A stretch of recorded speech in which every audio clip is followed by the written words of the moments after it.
O deserto de Midian era um domínio de vastidão impiedosa, onde o horizonte parecia fundir-se com o céu em poeira dourada. Para Moisés, aquele cenário de isolamento absoluto havia se tornado seu refúgio e sua prisão ao longo de 4 décadas. O homem que outrora caminhava pelos corredores de mármore dos palácios egípcios, cercado por servos e pelo luxo da realeza, agora conduzia ovelhas por trilhas silenciosas. O silêncio de Midian era interrompido apenas pelo balido das ovelhas ou pelo vento entre as rochas. Moisés vivia em um estado de exílio interno, tentando apagar as memórias de uma vida anterior que parecia pertencer a outra pessoa. Seu estado mental era um campo de batalha entre a resignação e a angústia. Como um simples pastor a serviço de seu sogro Jetro, ele buscava a paz na rotina, mas a sombra do passado era persistente. O crime violento cometido para proteger um irmão hebreu ainda latejava em sua alma como uma ferida aberta. Moisés sentia o peso esmagador da culpa e uma sensação devastadora de que sua vida perdera o propósito. Ele se via como um fracasso, um príncipe caído que trocou um cetro por um cajado de madeira rústica, esquecido pelo tempo e talvez pelo próprio Criador. O deserto parecia ter engolido suas ambições, deixando apenas um homem cansado que temia o dia em que teria de prestar contas de seus atos. Certo dia, enquanto buscava pastagens para o gado, Moisés aproximou-se das encostas do Monte Horebe, um lugar envolto em uma aura de mistério e temor. Foi ali que o impossível se manifestou diante de seus olhos envelhecidos. Em meio à vegetação seca, uma sarça ardia intensamente. Chamas de um vermelho vivo e dourado subiam em direção ao céu, mas, para o espanto total de Moisés, o arbusto não se transformava em cinzas. O fogo era voraz, dançando entre os galhos com uma energia frenética, mas as folhas permaneciam intactas e verdes sob o calor sobrenatural. Era um fenômeno que desafiava as leis naturais que ele conhecia. A visão era hipnótica e aterrorizante ao mesmo tempo, uma ruptura violenta na monotonia da paisagem desértica. Dividido entre o instinto de sobrevivência que o mandava fugir e uma curiosidade avassaladora que o impulsionava a entender, Moisés decidiu se aproximar. Cada passo em direção ao fogo pesava toneladas. O ar ao redor da sarça vibrava com uma eletricidade estática que fazia os pelos de seus braços se eriçarem. Ele sentia uma tensão crescente, um pressentimento de que estava prestes a cruzar uma fronteira da qual não haveria retorno. O brilho da chama refletia-se em seus olhos, despertando nele uma reverência que ele não sentia há anos. O coração batia acelerado e o suor frio escorria por sua testa enquanto ele caminhava, fascinado pela luz que não consumia. De repente, o silêncio do deserto foi quebrado por uma interrupção divina que fez o chão estremecer sob seus pés. Uma voz, profunda como o trovão e suave como uma brisa, chamou-o pelo nome com uma clareza absoluta. Moisés! Moisés! O som não vinha apenas de fora, mas parecia ressoar em cada fibra de seu ser. Em choque, ele respondeu com a humildade de quem se vê diante do infinito. Eis-me aqui. Antes que pudesse dar mais um passo, a ordem de santidade foi proferida com autoridade suprema. Não te chegues para cá. Tira as sandálias dos teus pés, porque o lugar em que tu estás é terra santa. Com mãos hesitantes, Moisés desatou as correias de couro, sentindo a aspereza do solo sagrado contra sua pele, reconhecendo a barreira entre o profano e o divino. O fogo não era um simples sinal, era a manifestação da presença do Deus de seus antepassados, o Deus que ele acreditava ter abandonado seu povo na escravidão. A revelação de que o Criador estava ali, no meio do nada, despertou uma mistura de pavor e uma esperança há muito esquecida. Antes de continuarmos, inscreva-se no canal e nos conte nos comentários de onde você está assistindo. Moisés agora cobria o rosto, pois temia olhar para Deus. Ele percebeu que o isolamento de Midian havia chegado ao fim e que o mistério daquela sarça ardente era o portal para um destino que exigiria mais do que ele imaginou. A jornada de libertação estava prestes a começar no coração de uma chama que nunca se apagaria. O passado e o futuro colidiam naquele instante de fogo e voz, transformando o fugitivo de ontem no profeta de amanhã. Diante daquela chama que dançava sem consumir a madeira rústica, Moisés sentiu um tremor que transcendia o frio da montanha. A voz que o chamara pelo nome agora preenchia o vazio do deserto com uma autoridade que nenhum faraó jamais poderia emular. "Eu sou o Deus de teu pai", declarou a voz, ressoando como um eco de eras esquecidas, o Deus de Abraão, o Deus de Isaque e o Deus de Jacó. Ao ouvir esses nomes, Moisés escondeu o rosto nas mãos calejadas pelo trabalho pastoral. O medo de olhar para o Criador era uma barreira física. Ele se sentia subitamente pequeno, um grão de areia diante da imensidão de uma linhagem que ele acreditava ter abandonado sua sorte nas areias de Midian. A conexão com seus antepassados, antes apenas uma lembrança vaga de sua ama hebreia, tornava-se agora uma presença viva e avassaladora que exigia sua atenção total. A atmosfera ao redor da sarça tornou-se densa, carregada com o peso da dor de um povo inteiro. Deus continuou, descrevendo com detalhes lancinantes o sofrimento que os hebreus enfrentavam sob o chicote egípcio. Moisés ouvia sobre os gemidos nos campos de tijolos, sobre o suor misturado ao sangue e sobre o clamor desesperado que finalmente havia subido aos céus. Cada palavra era como um espelho refletindo a culpa que Moisés tentara enterrar. O contraste era brutal.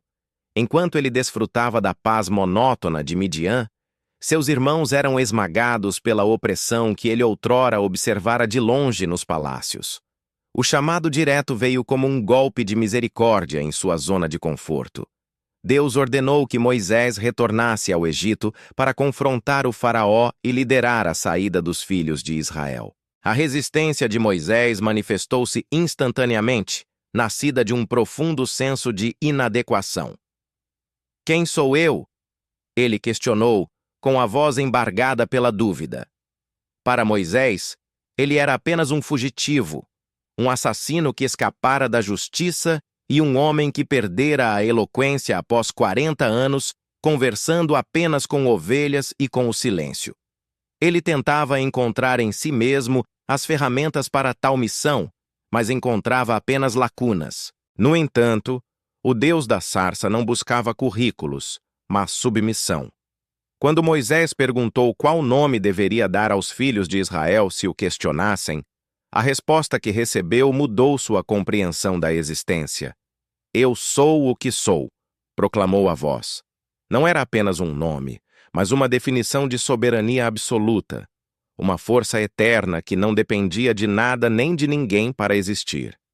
Para validar essa autoridade diante do ceticismo humano, o solo sagrado tornou-se palco de sinais terríveis. Deus ordenou que Moisés lançasse seu cajado ao chão. O pedaço de madeira que era o símbolo de sua vida humilde de pastor serpenteou e transformou-se em uma cobra viva e ameaçadora. O horror nos olhos de Moisés foi palpável enquanto ele recuava diante da criatura, apenas para ser ordenado a pegá-la pela cauda, transformando-a novamente em cajado. Logo depois, sua própria mão, colocada no peito por ordem divina, saiu branca como a neve, devorada pela lepra, para ser curada num piscar de olhos logo em seguida.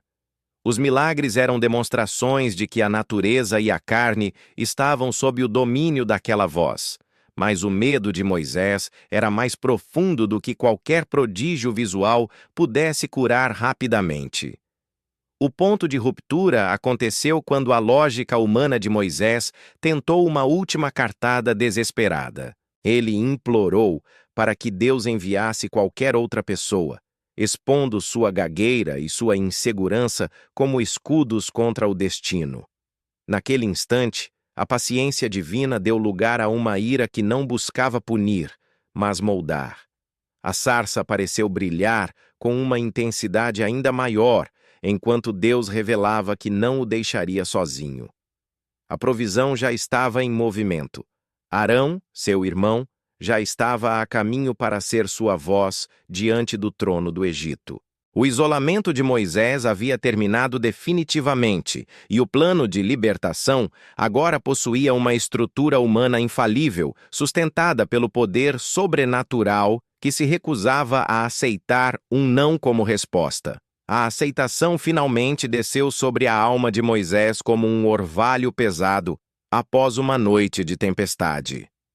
Ele compreendeu, em um estalo de clareza espiritual, que a missão não dependia de sua gagueira, de sua força física ou de sua coragem vacilante, mas exclusivamente da presença avassaladora daquele que se autodenominara "Eu sou o que sou". A resistência que ele erguera como um muro de defesa desmoronou diante da sarça que ainda ardia com vigor inabalável. Ele não era mais o centro daquela história. Ele era apenas o instrumento de um propósito cósmico que havia sido traçado muito antes de seu nascimento. Ao estender a mão para recolher o cajado que jazia no solo sagrado, Moisés sentiu uma mudança palpável. Aquele pedaço de madeira rústica, gasto pelo tempo e pelo uso diário na condução de rebanhos, parecia agora vibrar com uma autoridade que transcendia a matéria. Agora não era mais apenas o seu cajado de pastor. Era o cajado de Deus, o símbolo visível da soberania divina que o acompanharia em cada confronto futuro. Com o coração batendo em um ritmo de solene determinação, ele iniciou a descida do Monte Horebe. A paisagem de Midian, que por 40 anos fora seu refúgio e sua prisão silenciosa, agora parecia pequena e transitória. Ao chegar ao acampamento de Jetro, o peso da despedida tornou-se real. Moisés encontrou seu sogro sob a sombra das tendas, e a conversa que se seguiu foi carregada de um respeito profundo e silencioso. Ele não revelou todos os detalhes do fogo e da voz, mas pediu permissão para partir, expressando o desejo ardente de ver se seus irmãos no Egito ainda viviam. Jetro, percebendo que algo sagrado e irrevogável havia transformado o olhar de seu genro, concedeu sua bênção com um simples, mas poderoso "vai em paz". Deixar para trás a segurança do anonimato e o conforto da vida familiar foi seu primeiro grande ato de fé. Ele estava trocando o certo pelo impossível, movido apenas por uma promessa divina. A transformação de Moisés era agora visível em sua postura e em seu semblante.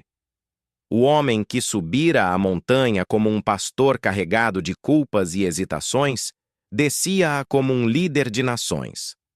O peso de seu passado como príncipe e a vergonha de seu crime foram substituídos por uma gravidade profética. A transição não era apenas emocional, mas essencialmente espiritual. Cada fibra de seu ser estava agora alinhada com a vontade do Criador.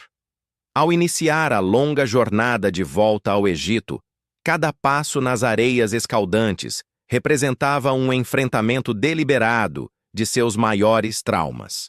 Ele estava voltando para o lugar onde sua cabeça fora posta a prêmio, para o palácio onde outrora fora herdeiro e onde agora seria visto como um inimigo.